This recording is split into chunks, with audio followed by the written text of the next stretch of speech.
নমস্কার বন্ধুরা, আমি আবার চলে এসেছি তোমাদের সঙ্গে ইলিশ মাছের এক রেসিপি শেয়ার করতে। কোনোখানে স্কিপ করবেন না। বাবা বাজার থেকে ইলিশ মাছ নিয়ে এসে এখানে দুটো ইলিশের পিস করা আছে।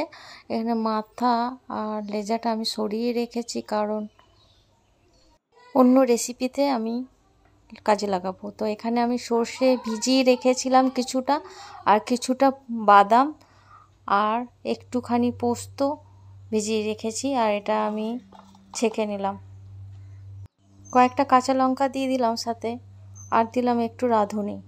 এটা একটু জল সহযোগে একসাথে পেস্ট করে নিতে হবে। হালকা জল দিয়ে হয়েছে, আর এটা একসঙ্গে পেস্ট করাও হয়ে গেছে। এই পেস্টটা আমি মাছের মধ্যে দিয়ে দিলাম।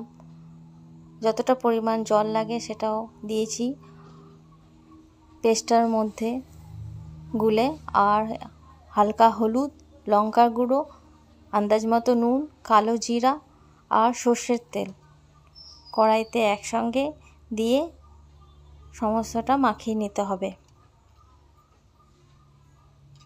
আপনারা সর্ষের কোন রেসিপিটা বেশি পছন্দ করেন অবশ্যই কমেন্ট করে জানাবেন, আর আপনাদের স্পেশাল রেসিপি যদি থাকে আমাকে কমেন্টে জানাবেন। সমস্তটা একসঙ্গে দিয়ে কড়াইতে বসিয়ে দিয়েছি, আর এটা একটা ঢাকনা দিয়ে উপর থেকে ঢেকে দিলাম। কড়াইটা মিডিয়াম আঁচে এটা করা হচ্ছে। কিছুক্ষণ ফুটানোর পর আমি ঢাকনা সরিয়ে দিলাম, দেখলাম কি অবস্থা আছে। আর বেশিক্ষণ লাগবে না, প্রায় হয়ে এসছে। আপনারা কোথা থেকে দেখছেন অবশ্যই কমেন্ট করে জানাবেন, আর যদি প্রথম হয়ে থাকেন তো অবশ্যই আমার সঙ্গে থাকবেন, কমেন্ট দেবেন, তো আপনাদের প্রোফাইল গিয়ে দেখতে সুবিধা হবে। এখানে অল্প কাঁচা সর্ষের তেল আমি দিলাম, আর কাঁচা লঙ্কাও দিয়েছি। কিছু কাঁচা লঙ্কা তো আমি আগেই পেস্ট করেছি, যেহেতু বেশি ঝাল নয়, 4-5টা দেওয়া হয়েছে। এই রেসিপিটা করতে বেশি টাইম লাগে না, আর চট জলদি, আর মাছের ভাজার কোনো দরকারে পড়ে না। লোকজন বাড়িতে এলে এই চটজলদি এই ইলিশের রেসিপিটা করে খেলে বেশ ভালো লাগে। কিছুক্ষণ ঢাকা দিয়েছিলাম, তারপর খুলে দেখি যে হয়ে গেছে সমস্তটাই। আপনারাও দেখতে পাচ্ছেন মাখো মাখো হয়ে ইলিশের সঙ্গে গায়ে লাগা লাগা।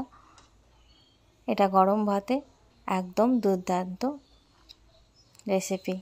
ইলিশ মাছ কাদের পছন্দ অবশ্যই কমেন্ট করে জানাবেন। রেসিপিটা যদি ভালো লেগে থাকে তাহলে অবশ্যই সঙ্গে থাকবেন। কমেন্ট করলে আপনাদের বাড়ি যেতে আমার সুবিধা হবে।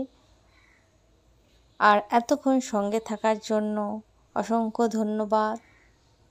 সকলে ভালো থাকবেন, এইভাবে পাশে থাকবেন। Thank you for